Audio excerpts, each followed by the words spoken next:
Radios que piensan.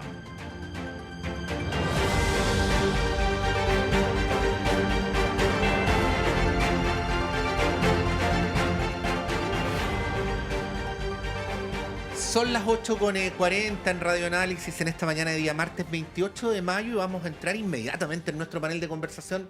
Hartos temas que dialogar. Vamos a saludar en primer lugar porque ya se encuentra con nosotros a la militante de Opoli y panelista ya estable de este programa de la casa, Francesca Parodi. Francesca, bienvenida. Muchas gracias por estar acá. Hola, ¿qué tal? Muy buenos días, Patricia. Encantada de poder conversar con ustedes. Sí, pues bueno, y vamos a darle también la bienvenida por primera vez en el panel. Viene corriendo de una actividad que hubo tempranito ahí en el Ministerio de Hacienda, donde el gobierno y la CUT anunciaron un acuerdo, y porque nos parece importante también que el mundo del trabajo esté presente en nuestros paneles, al vicepresidente de la CUT, Eric Campos. Eric, bienvenido, muchas gracias por estar acá. Vienes en camino, así que en poquitos minutos te vamos a tener aquí presencialmente. Sí, muchas gracias por la invitación. Efectivamente les pido disculpas. Justo esta noche estuvimos negociando hasta las 10 de la noche y surgió esta posibilidad de firmar el acuerdo a primera hora, así que voy en el taxi, apenas pueda me conecto ahí en persona. Así que muy amable, muchas gracias por esta invitación y saludar a Francesca y a ti también, por supuesto, Patricio. Bueno, vamos a empezar la conversación y si me permiten, Francesca, Eric, quería partir por un tema internacional. Causa mucha conmoción lo que está ocurriendo en Gaza. Particularmente lo que ocurrió con el último ataque en Rafah por parte de Israel, que a uno le da la impresión que internacionalmente genera un punto de inflexión, porque además ocurre 2 días después de que la Corte Internacional de Justicia, que creo que es una oportunidad también para hacer un poquito de educación de cómo funciona la institucionalidad internacional, es el órgano máximo judicial del mundo, de Naciones Unidas, ¿no? Le ordena al gobierno de Israel detener los ataques en Rafah. Y sin embargo estos ataques se producen y con consecuencias terribles como las que hemos visto. Bueno, agregar solamente 2 cosas o 3 cosas. Primero, sugiero a quienes puedan mirar un mapa de la Franja de Gaza. Está en el extremo norte de la franja la ciudad de Gaza, ¿no? Que era donde se habían concentrado los bombardeos.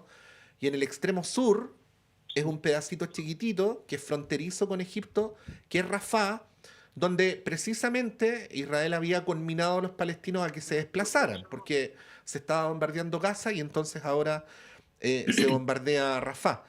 Pero agregar que incluso luego de este ataque, que el gobierno de Israel ha calificado como un terrible error, cuestión que no ha sido muy creíble para la comunidad internacional, se acaban de producir hace pocas horas nuevos ataques sobre Rafah. Bueno, esta es una situación que no solo interpela humanitariamente, sino que interpela el funcionamiento del orden internacional, es decir, qué capacidad tiene la organización política del mundo de impedir que esto siga ocurriendo. Bueno, este es el marco más general. Francesca, ¿cómo ves lo que está ocurriendo en esa zona? A ver, francamente lamentable, y lo que es más lamentable todavía, Patricia, es que esto lo llevamos ya conversando en este programa durante mucho tiempo. O sea, creo que es algo que, si bien ha ido creciendo la condena internacional sobre lo que está pasando o sobre las acciones particulares de Israel sobre, en este caso, la Franja de Gaza, creo que, no, que están bastante lejos de ir menguando. Digo, y de hecho, creo que la justificación en este caso de Benjamín Netanyahu con respecto a efectivamente un llamado que hizo propio Israel con respecto a los ataques que estaba haciendo sobre Gaza, de poder mover a las personas hacia Rafah, y recordemos que también Rafah es un punto de ingreso de Egipto para poder llevar diferentes ayudas, aunque tengo la sensación, por lo último que leí, es que ese punto de ingreso está cerrado con Egipto en este momento. Uh-huh.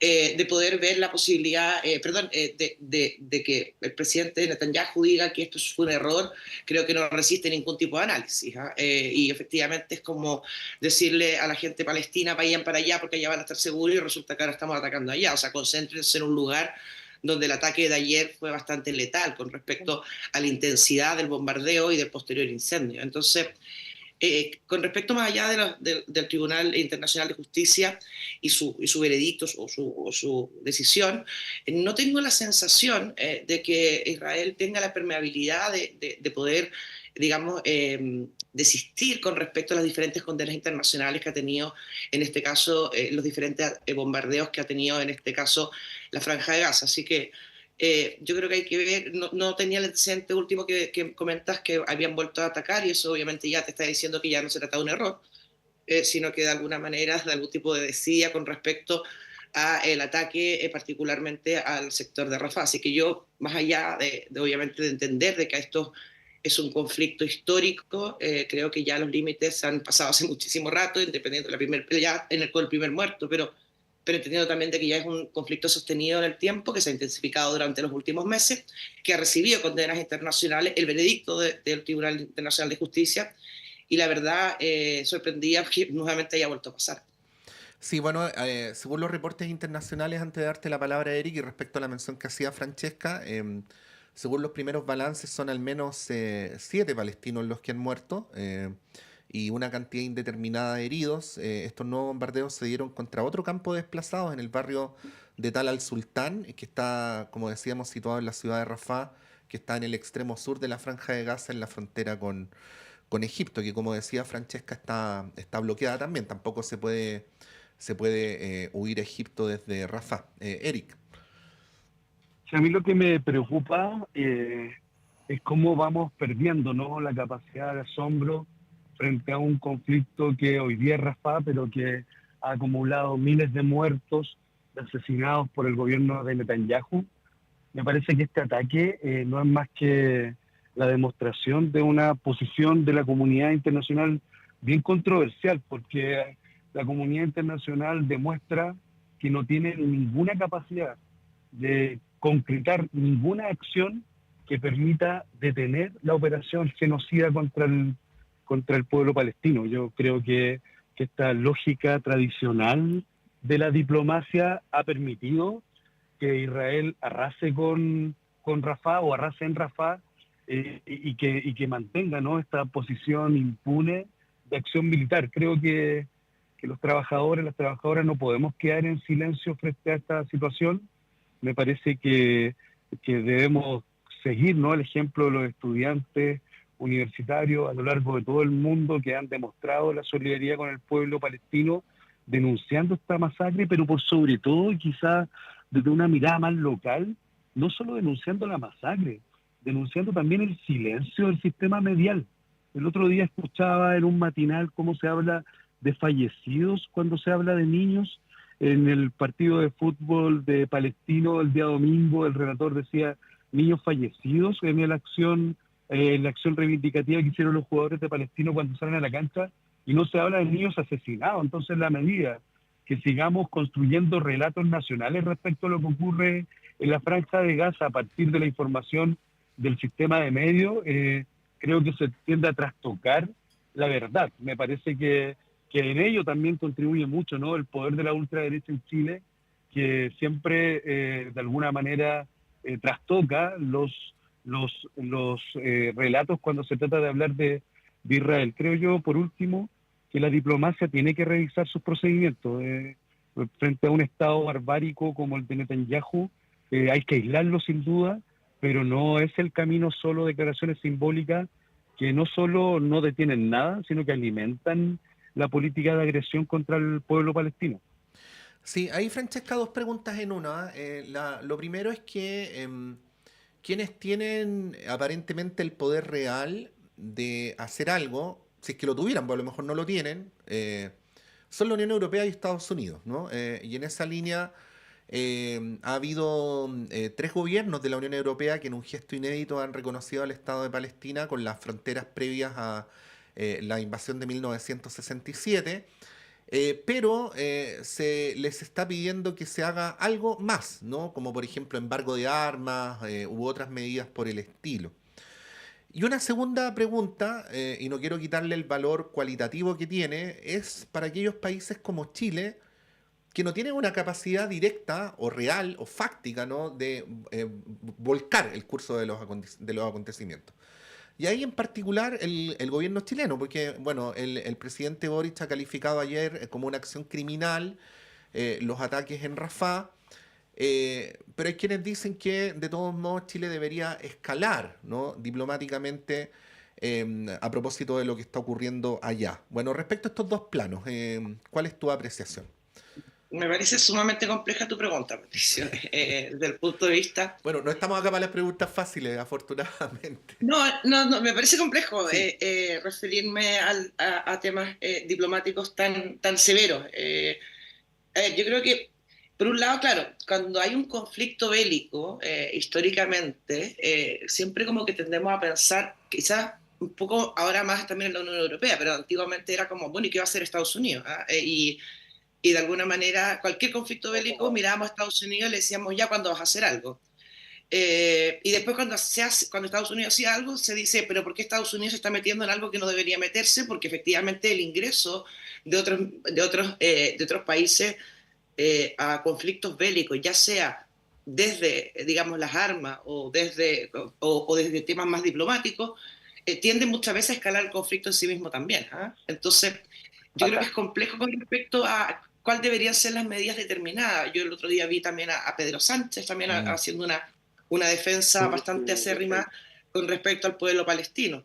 Me parece legítimo, por cierto, que cada país exprese sus determinadas posiciones, pero veo todavía complejo el rol de Chile, efectivamente, en un conflicto de tal magnitud. Entonces, más allá de lo que pueda declarar, o lo que pueda declarar ya sea Estados Unidos, que es más aliado de Israel que en este caso obviamente de Palestina, o el caso de, aunque también ha tenido palabras bastante contundentes el presidente Biden con respecto a lo que está pasando en este caso en la Franja de Gaza.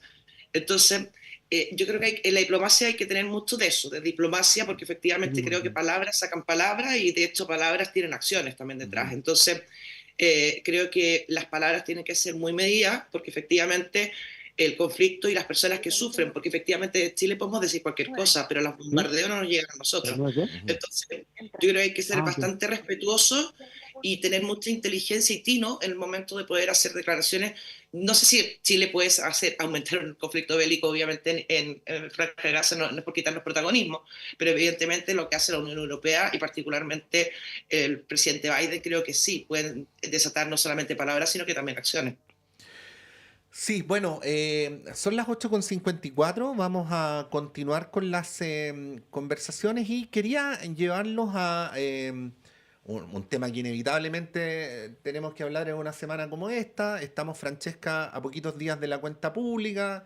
Entrevistábamos más temprano al senador Latorre para requerir su apreciación sobre el tema desde el punto de vista del oficialismo y muy en particular del Frente Amplio. En las últimas horas ha circulado mucho la polémica respecto a esta minuta, ¿no? En la que de alguna manera se trata de alinear un discurso del oficialismo detrás de la idea de que el presidente Boric ha estabilizado el país, y al mismo tiempo de que explique cuáles son los condicionamientos que ha habido para no poder hacer más, ¿no? Y entonces, como yo decía ayer, nos encontramos en una situación bien poco habitual en los días previos a la cuenta pública, donde se instala de antemano la idea de que no va a haber promesas, ¿no? O no va a haber compromisos. Bueno, es bien peculiar el momento que está viviendo la política chilena. Yo creo que esto da para ir como de lo literal a lo más profundo. Y quería pedirte tu análisis de cómo estamos llegando a este que es el tercer 1 de junio del presidente Boric en el gobierno, el último en el que realmente se puede decir algo, porque ya el próximo, el último mensaje presidencial tiene más bien un halo de balance, ¿no? Bueno, ¿cuál es tu mirada al respecto?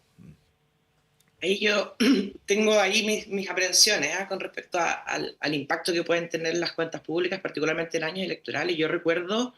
Eh, yo recuerdo lo que hizo el presidente Piñera en su última o penúltima cuenta pública cuando sorprendió a toda su coalición de gobierno diciendo que íbamos a avanzar hacia el matrimonio igualitario en una cuenta pública. Y fue bien convulso porque efectivamente no todos los partidos, en este caso del gobierno oficialista, estaban a favor de esa política pública que finalmente terminó convirtiéndose en realidad. De hecho, durante el gobierno del presidente Piñera se materializó y se firmó el matrimonio igualitario. Ahora, yo creo que efectivamente es un muy mal momento en este caso para el gobierno con respecto a la cuenta pública porque hay bastantes cosas que todavía dividen al gobierno. Y en un año electoral yo creo que los partidos oficialistas o particularmente el gobierno tiende a moverse poco para no para no desarmar de alguna manera sus bases y no mover mucho la mesa, de una mesa que yo creo que ya está suficientemente movida con respecto a las elecciones y también a diferentes proyectos emblemáticos, en este caso para el Frente Amplio, creo que más que para el socialismo democrático, como es la condonación del CAE o la solución a la condenación del CAE o el mecanismo que finalmente terminen presentando. Entonces, no me espero mucho de la cuenta pública con respecto, porque efectivamente creo que no tiene mucha trascendencia que contar lo que han hecho, a no ser de que haya algún tipo de sorpresa, como en este caso recuerdo lo que fue en este caso el anuncio del presidente Piñera con respecto al matrimonio igualitario. Ahora, con respecto a la minuta, claro, efectivamente la minuta tú la lees y un poco aplaudamos entre nosotros de lo bacán que somos, pero a mí me gustan las cuentas públicas que son un poquito más de autocrítica con respecto a aquellas cosas que no se han hecho bien y enmendar el rumbo. No me espero aplaudirnos todo el rato, sino que decir, oye, mira, aquí hemos hecho esto, hemos avanzado efectivamente en temas de seguridad, nos hemos convencido que esas son las políticas que realmente el país necesita, pero tenemos que seguir avanzando en esto, esto, otro, esto, otro. Entonces, creo que es un trámite todos los años la cuenta pública realmente, pero que deja y mueve la mesa bastante, y creo que en este caso el oficialismo espera bastante, algunos esperan algunas cosas y otros esperan las otras, y finalmente va a terminar más allá de lo que pueda decir en la derecha o la izquierda, porque cuando tú ves una cuenta pública te ves con la gente oficialista que dice, fantástica la cuenta pública, la mejor cuenta pública de la historia, y por otro lado una muy, muy mala cuenta pública con respecto. Entonces, las palabras que se dicen después de la cuenta pública son bastante de manual, digamos, las llevan escritas antes incluso que el presidente hable o conocer el discurso del presidente, pero sí generan un clima post cuenta pública que de alguna manera remece un poco más la mesa. Claro que sí. Bueno, ya tenemos acá en el estudio, ustedes lo pueden ver, a don Eric Campos, directamente desde Teatino 120, ¿no? Así es. Ministerio de Hacienda, sí. Así que tiene que haber tomado ahí por la Alameda, no sé si por de la Alameda derecho, por Diagonal Paraguay, pero bueno, ya está acá. Eric, bienvenido, gracias por estar acá. No, gracias a ustedes. Les proponemos, Francesca, Eric, y a todos quienes nos están viendo y escuchando, que le demos tiempo a Eric que se acomode, que se siente bien. Vamos a un brevísimo alto, porque además justo son las 9 de la mañana. Y a la vuelta continuamos con esta conversación de día martes, en los días previos a la cuenta pública, con Francesca Parodi y con el vicepresidente de la CUT, Eric Campos. Vamos y volvemos.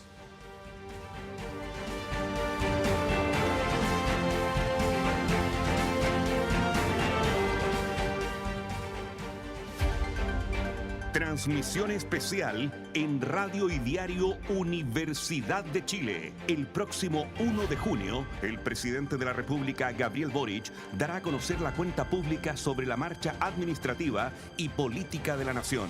Despachos de periodistas desde el Congreso Nacional en Valparaíso, análisis y entrevistas. Transmisión en vivo en el 102.5 FM y radio.uchile.cl y nuestras plataformas digitales. Transmisión especial de Radio y Diario Universidad de Chile. Cuenta pública presidencial 2024.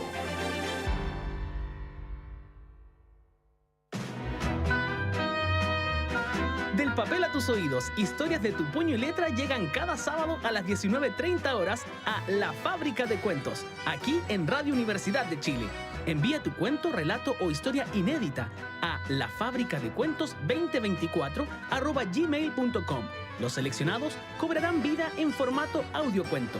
Escúchalos cada sábado a las 19:30 horas en el 102.5 FM. La Fábrica de Cuentos, historias escritas por ti, del papel a tus oídos. Este programa es financiado por el Fondo del Libro y la Lectura Convocatoria 2024.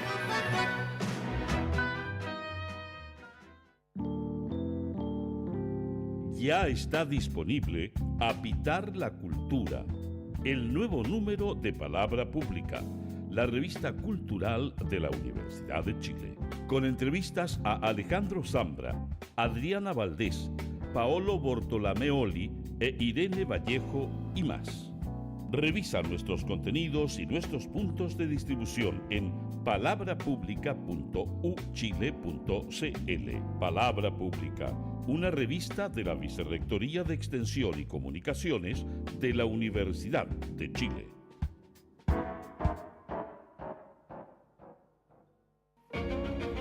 No te pierdas Debate Social, el programa de conversación y debate que analiza la realidad nacional, especialmente en el ámbito social. Conducido por Luis Mesina. Viernes 16 horas en Radio Universidad de Chile, 102.5 FM, o visita radio.uchile.cl para participar en una discusión enriquecedora los viernes a las 16 horas. Acompáñanos y sé parte del diálogo que marca la diferencia.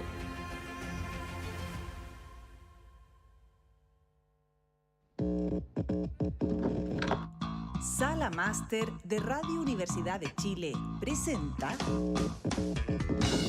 Radio Universidad de Chile los quiere invitar a disfrutar en vivo y en directo desde Sala Máster este sábado 1 de junio a las 19:30 horas a la destacada cantante argentina Luna Monti en un concierto acústico a voz y guitarra. Esta reconocida folclorista trasandina presentará por primera vez en este escenario Solita, su primer proyecto solista donde abordará un repertorio variado entre el folclore latinoamericano, canciones de autores contemporáneos y sus propias composiciones con la versatilidad y singularidad de su sello interpretativo. Los invitamos a un hermoso y virtuoso encuentro musical de poesía, voz y guitarra junto a Luna Monti en Sala Máster de Radio Universidad de Chile. Sábado 1 de junio, 19:30 horas. Miguel Claro 509, Providencia.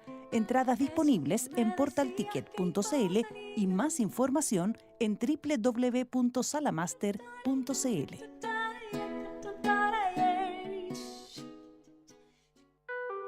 Radio Universidad de Chile, tu conexión privilegiada con la música nacional, galardonada como radio fundamental de la música chilena 2024. Aguas Trayén o Cascada en Mapudungún es la mejor agua purificada con tecnología de última generación. Para más información, visite su página web www.aguastrayen.com.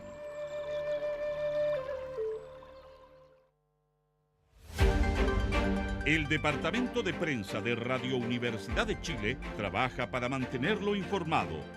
Radio Análisis, una transmisión conjunta de las radios que piensan.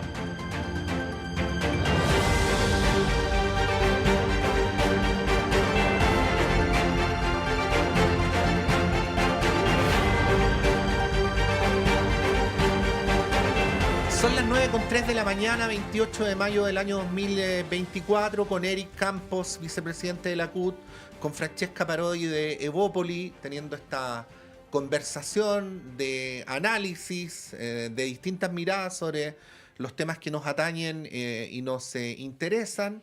Y aprovechando que Eric viene de allá donde hubo noticias, antes de volver a la conversación, o para continuar la conversación, Eric, ¿por qué no nos cuentas en qué andabas de esta conversación y también qué anuncios acaban de hacer? Entiendo que junto al ministro de Hacienda y la ministra del Trabajo.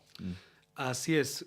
Bueno, lo que hicimos concretamente fue firmar, ¿no?, el acuerdo de salario mínimo del 2024, el tercer acuerdo que se firma con el gobierno de Gabriel Boric, que este año no incorporaba la discusión de números, de guarismo, como se dice siempre, porque hay un acuerdo, que el vigente, el del 2023, que señala que este año, a partir del 1 de julio, el salario mínimo va a regir desde los 500.000 pesos.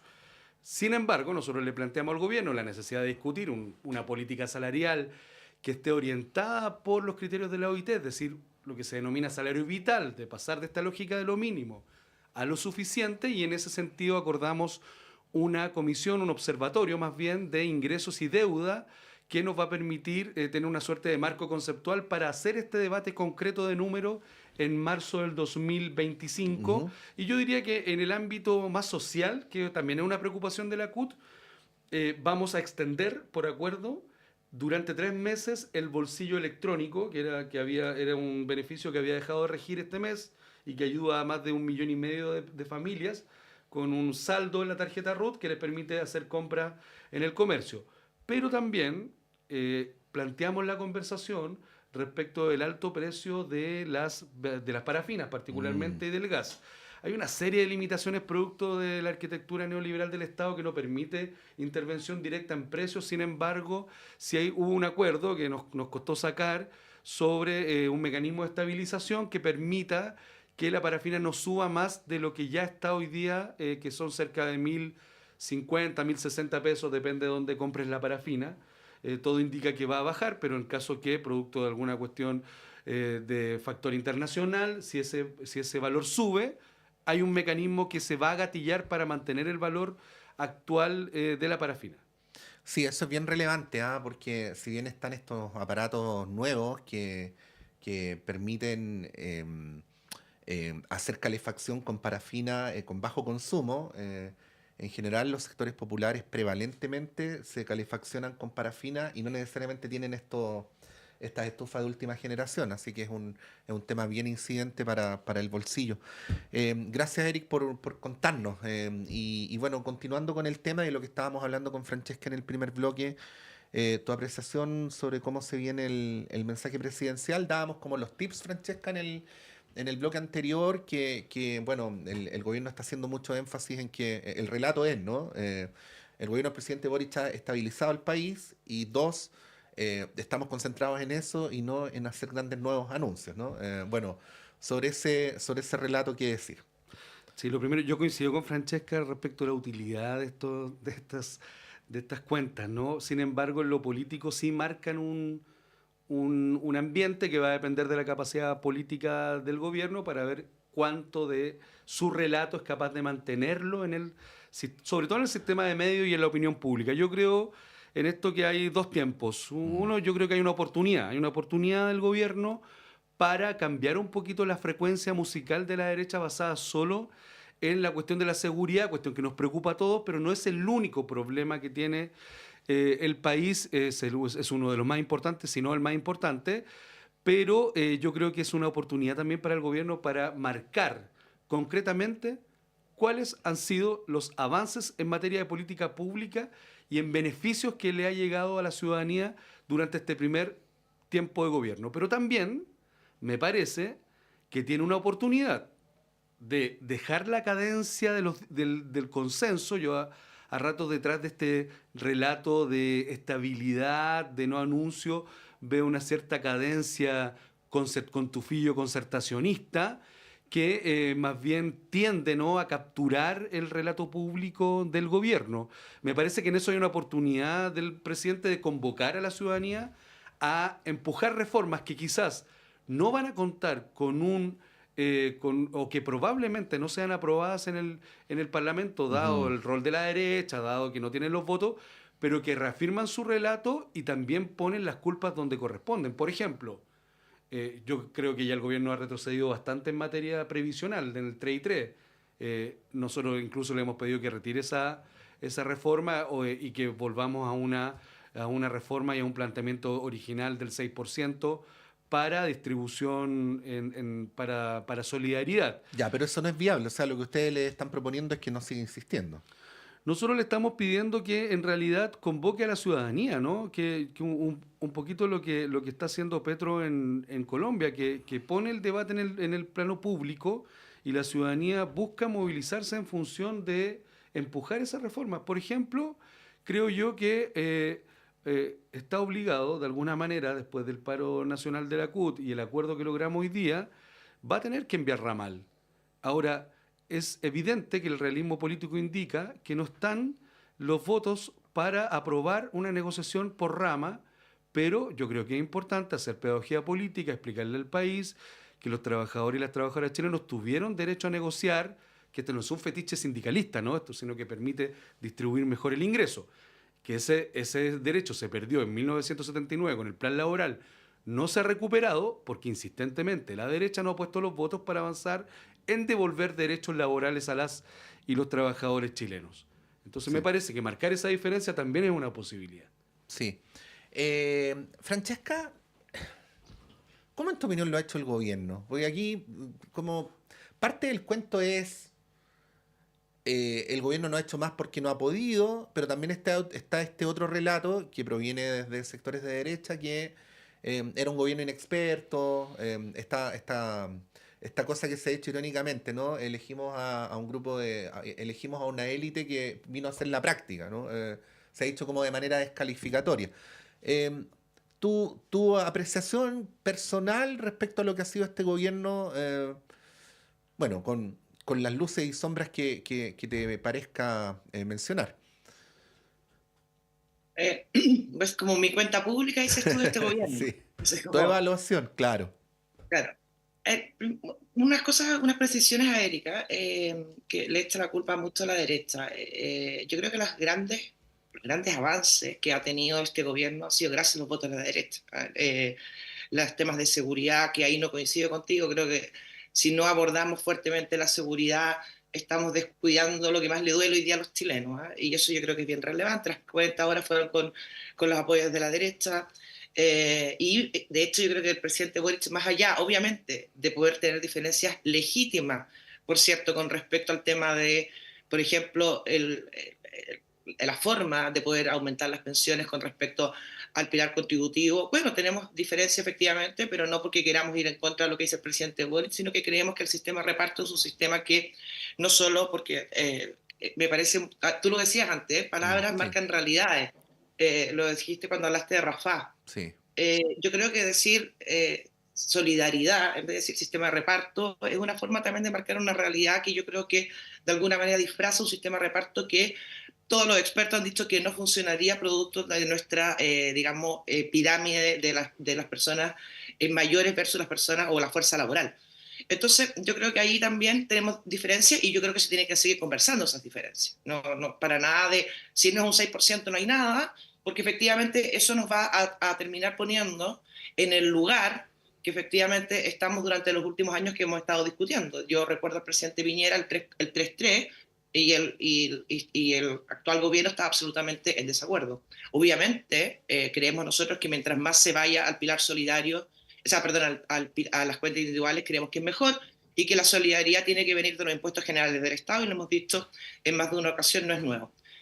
Con respecto al presidente Boric, creo que el presidente Boric tiene problemas, efectivamente, para poder avanzar con respecto a un programa de gobierno que creo que era bastante ambicioso con respecto a las diferentes reformas que quería realizar, y se ha encontrado con una suerte de realismo en el momento de gobernar, y creo que alguien se lo dijo, otra cosa es con guitarra, más allá obviamente de las parodias y caricaturas que podamos hacer de esto. Y que efectivamente ha tenido un cambio, para bien, creo yo, de mayor pragmatismo con respecto a las políticas públicas y a la responsabilidad que significa estar en el gobierno, que es muy diferente a estar en una oposición en este momento, en su momento, que yo creo que fue bastante nociva con respecto a los diferentes avances que se tenían que hacer, o también cuando legítimamente él salía a marchar con otros estudiantes para lograr grandes reformas y efectivamente las lograron, independiente de que puedan haber salido más o menos bien hechas o incluso responder más o menos bien a las diferentes demandas que tenían en ese momento los movimientos sociales estudiantiles. Entonces creo que ha sido un gobierno que ha podido avanzar poco con respecto a su programa, pero creo que también la convicción de avanzar en ese programa no sé si está tan válida como el primer día que asumieron. Yo recuerdo un gobierno, o sea, un Frente Amplio que se negaba a los estados de excepciones constitucionales, que hablaba obviamente de la condonación del CAE, y efectivamente yo creo que han tenido una cuota de realismo, y de hecho yo creo que la condonación del CAE es en sí mismo un zapato chino, no para la derecha, para el propio oficialismo. Yo he visto, creo que las palabras más fuertes con respecto a la responsabilidad de tomar esa decisión de avanzar, digamos, no vienen de la derecha, vienen del propio socialismo democrático. Entonces creo que se casaron, obviamente, para poder avanzar y tener una coalición de gobierno con un sector que yo creo que tiene resentimientos con el Frente Amplio, porque recordemos que el Frente Amplio llega al poder no contra la derecha, sino que también contra los 30 años, en este caso, del gobierno de la Concertación. Entonces, yo creo que ha tenido realismo y que ha avanzado poco, pero no con, yo no diría no con la derecha, sino que yo creo que a pesar de que el propio Frente Amplio muchas veces es el que le vota los proyectos o que prefiere no conversar ciertas cosas. Entonces, me espero poco, creo que va a ser un gobierno que ya está más en modo electoral, tratando de no mover mucho la mesa, para que finalmente sectores de este enfrentamiento de ambas almas de gobierno, digamos, no colisionen más de lo que ya han colisionado durante los últimos meses. Sí, Eric, a propósito de lo que planteaba Francesca, en el devenir del gobierno, ¿lo que tú aprecias es imposibilidad o también ha habido un cambio de mirada? O sea, yo creo que los procesos no son todos lineales, ¿no? Sí, blanco y negro. Evidentemente hay... Yo a todo el escenario yo comparto lo de Francesca respecto a que hay debilidad. Claro, ella le da un sentido positivo, yo negativo, pero creo que hay debilidad en términos de la convicción programática, ¿no? Al corto andar yo creo que este es un sindicato este es un gobierno, disculpen, que está frecuentemente en la ambivalencia entre la socialdemocracia y las políticas más de corte neoliberal. Me parece que eso es una característica. Sin embargo, también sería no ver la realidad si no ponemos sobre la mesa el rol que la derecha ha tenido. Efectivamente, la derecha aprobó 40 horas, pero yo diría que en materia laboral lo más significativo que va a dejar este gobierno es que avanzó decididamente en términos de salario de los 500.000 pesos, y ahí la derecha votó en contra. La mayoría de la derecha votó en contra, y en 40 horas, en mi opinión, el gobierno se dio, más allá después de la foto, ¿no? Y de los eslogan, pero el gobierno se dio excesivamente en materia de 40 horas. Ese no es un proyecto limpio, tanto así que la Dirección del Trabajo ha tenido que devolverle el alma con un dictamen y obligar a los empleadores a que esa reducción sea en 1 hora completa, porque se estaba haciendo en 12 minutos diarios. Todavía hay farmacias, cadenas importantes de farmacia, que mantienen la reducción solo de 12 minutos. Incluso en empresas públicas como el Metro, donde yo trabajo, esa reducción se está dando entre 5,7. Estamos hablando de una empresa pública cuyo directorio es nombrado por el gobierno. Entonces, hay una contradicción, hay una ambivalencia permanente entre cortes más socialdemócratas, más neoliberales, pero también evidentemente hay un factor de una derecha que en realidad quiere que el gobierno baile a su ritmo. No, en ningún caso desde los trabajadores hemos planteado esta idea de que no es importante la cuestión de la seguridad, es fundamental, pero también la seguridad social, pero también entonces abordemos en materia de seguridad los problemas bien de fondo que tienen que ver con el crimen organizado, y por lo tanto abrámonos a debatir, ¿no? Y a legislar, por ejemplo, sobre el secreto bancario. Sí, entonces me parece que ahí hay deudas también de lado y lado. Bueno, en la misma línea de la cuenta pública, porque, claro, uno podría decirlo de dos maneras. Vamos a cambiar de tema, podría decir Francesca, Eric, pero yo diría que más bien estamos cruzando un puentecito, porque parte del tema del mensaje presidencial, y se ha dicho explícitamente, es que en un año electoral encarrile bien al oficialismo, ¿no? De alguna manera los dirija hacia un buen resultado electoral. Cuando por el otro lado, Francesca, ahí en Chile Vamos, al menos una candidata, no se aprecia otra u otro que pueda hacerle sombra, al menos en el horizonte hasta donde lo vemos ahora, que es Evelyn Matei, que ya está lanzada, ¿no? Con todas estas contradicciones internas de si es bueno o malo tener una candidata presidencial ya en camino, faltando más de 1 año y medio para la elección presidencial. Es un contexto interesante donde, como hemos dicho muchas veces, el oficialismo tiene muchas alcaldías que defender, y en donde por lo tanto se prevé que al menos Chile Vamos o las distintas expresiones de la oposición van a recuperar algunas. Pero ha habido aquí en la radio, Francesca, Erika, algunas voces que dicen que no hay que dar por sentado que a la derecha le va a ir demasiado bien. De hecho, ayer aquí mismo estuvo Raúl Celis, Francesca, exintendente de Valparaíso, de Renovación Nacional. Raúl estaba preocupado, decía que en Valparaíso y Viña, la manera en que se estaba conduciendo electoralmente Chile Vamos lo conducía a una derrota clara. Expresaba que quizás a nivel de gobernación no era tan complicado porque igual iba a haber segunda vuelta, pero en general él daba su apreciación de que había desorden, y dijo textual lo siguiente, que había poco interés en ganar. Me llamó mucho la atención que lo dijera de esa manera, ¿no? Quizás haciendo alusión al tema del desorden.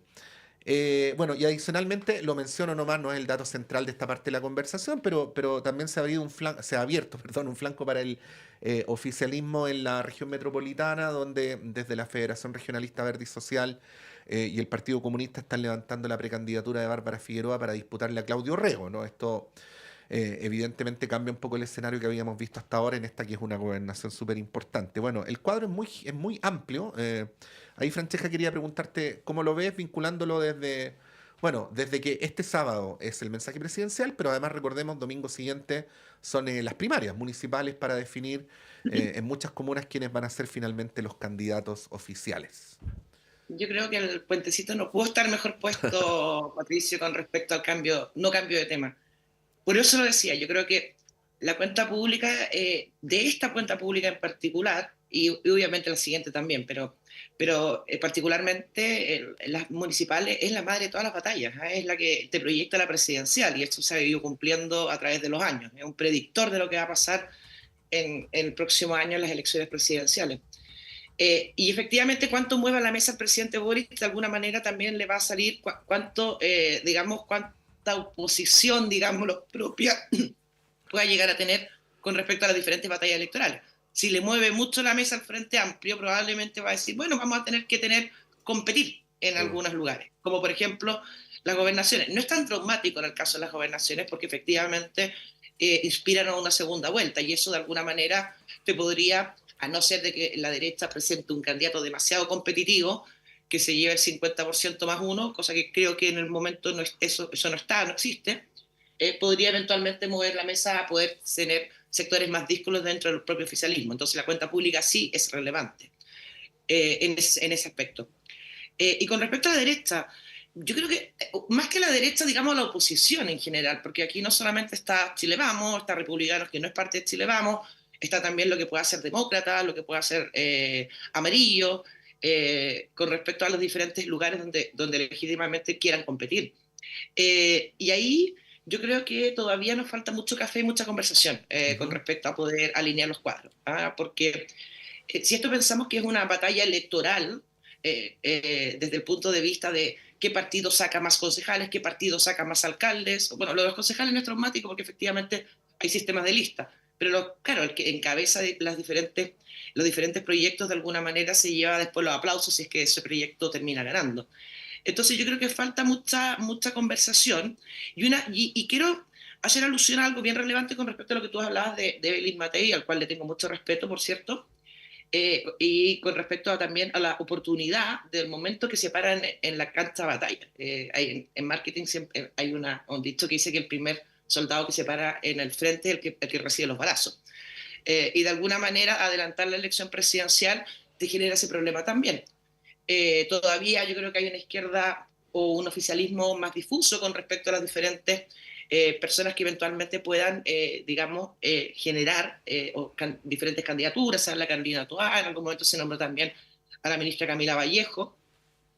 Pero yo creo que más allá del quién, es el para qué. Y eso creo que de alguna manera me falta, tanto en la derecha como en la izquierda. Voy a hablar más de la derecha porque efectivamente creo que la izquierda tiene diluido todavía quién va a ser su candidato presidencial. ¿Para qué queremos el gobierno? ¿Para qué queremos? Y ese creo que es algo que se ha ido perdiendo. ¿Qué es lo que le vamos a ofrecer al país? Y eso, más allá de quién va a encabezar ese proyecto. ¿Está relacionado esto con...? No quiero entrar en el tema de comparar con cómo fue la oposición al gobierno anterior. Hablemos de este gobierno, Francesca, para no distraernos mucho, ¿no? Pero tiene que ver en parte con esto que algunos han llamado la oposición obstruccionista, o sea, ocupar más bien energía y espacios mediáticos y políticos en decir qué está haciendo mal el gobierno que en decir qué haríamos mejor nosotros si estuviéramos ahí. Sí, de todas maneras. Creo que validarnos, creo que el gobierno del presidente Boric ha sido malo, para mi parecer, con algunas cosas, matices y sombras, pero creo que en general creo que no ha sido un buen gobierno. Más allá desde el punto de vista ideológico, hablo del nivel de avance, de reforma, de qué es lo que le deja al país, independiente obviamente de lo que mencionaba Eric. Pero creo que no nos basta con decir, sabe que este gobierno ha sido tan malo que nosotros lo vamos a hacer mejor. Creo que eso no es suficiente desde el punto de vista de qué es lo que le ofrecemos al país. Y como no tenemos probablemente todavía un proyecto de hacia dónde vamos, es que finalmente las figuras son mucho más relevantes que efectivamente el para qué. Y eso lamentablemente pasa bastante cuando tú vienes de la oposición y quieres volver a ser gobierno. Y ahí me falta todavía esa conversación, y por eso te digo que creo que a esta discusión le falta todavía mucho café, mucho de juntarnos, mucho de decir para qué queremos ser gobierno en 2 años más.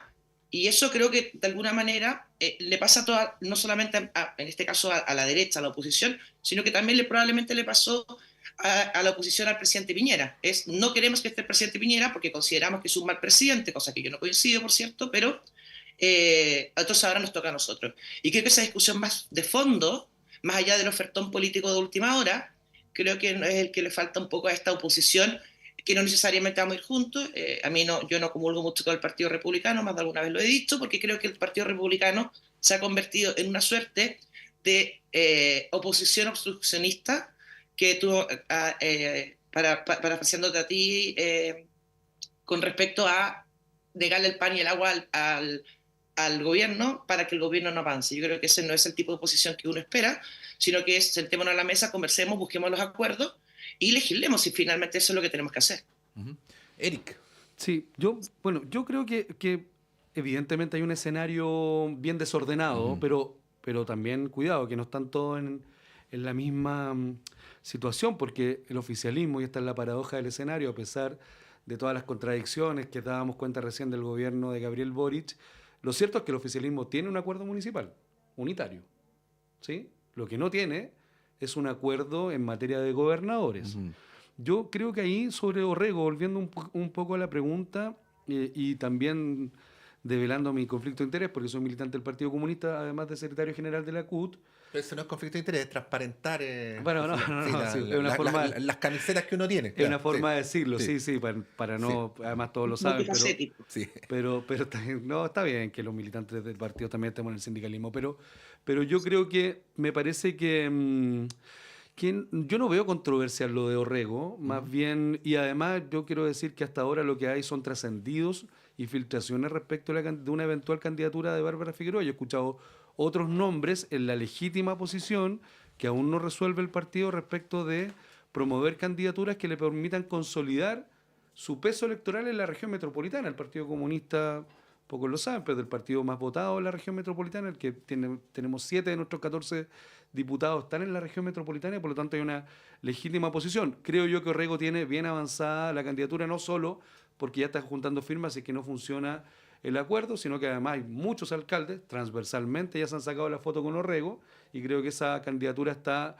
bien encaminada. Me parece que lo importante acá es mostrar que yo creo que el mismo desafío que tiene la derecha, ¿no? Si uno le quiere ofrecer al país un proyecto de gobierno serio, lo primero que tiene que mostrar es unidad en las filas, y me parece que ahí todavía la tiene más compleja la derecha, que también tiene que equilibrar, y lo decía muy bien Francesca, no solo tiene que equilibrar su relación con republicano, que además va a entrar en una lógica, y ya lo ha demostrado Kast, de diferenciarse aún más con Matei, porque su última carta es parecerse lo más posible a Milei y a la derecha ultra y a la derecha fascista europea, para ver cómo captura mayor votación en una eventual primera vuelta, y eso va a ser muy complejo equilibrarlo, no solo en materia de relato, también en materia de construcción de listas municipales y también para gobernadores. Y en ese equilibrio, en esa juguera, no hay que olvidar que hay que meter a gente que hasta hace poco era del oficialismo, ¿no? Como Jimena Rincón, más vinculada a lo que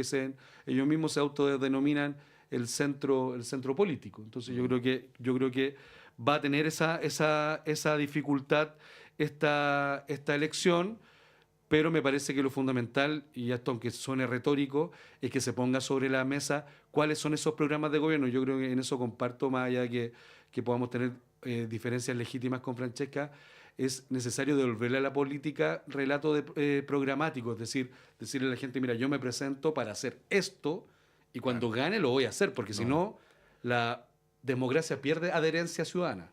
Claro, porque la técnica y la gestión son bien relevantes, pero no es lo único, porque por algo, si no elegiríamos por alta dirección pública al presidente de la República y no por votación.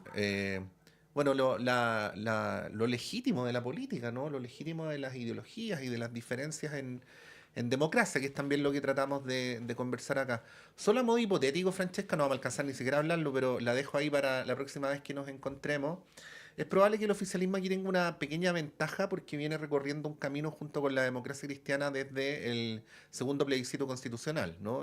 Y de alguna manera parece que ya está encaminado el camino a sentar ciertos consensos básicos que incluso le puedan permitir llevar una candidatura única a las elecciones presidenciales.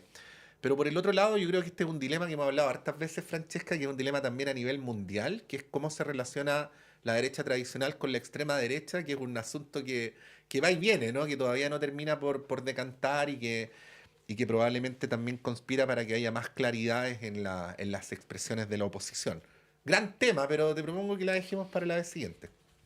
Pero muy breve, Sí, muy dale. breve.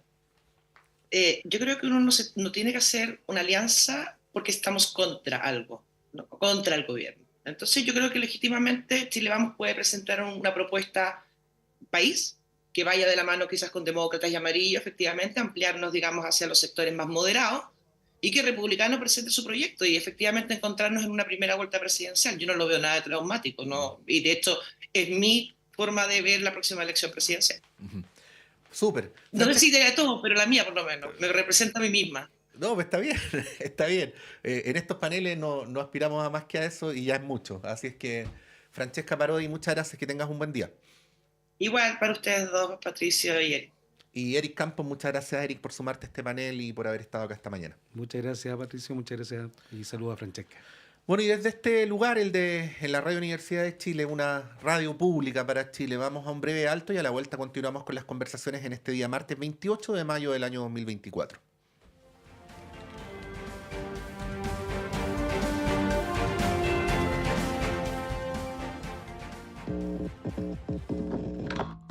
Sala Máster de Radio Universidad de Chile presenta.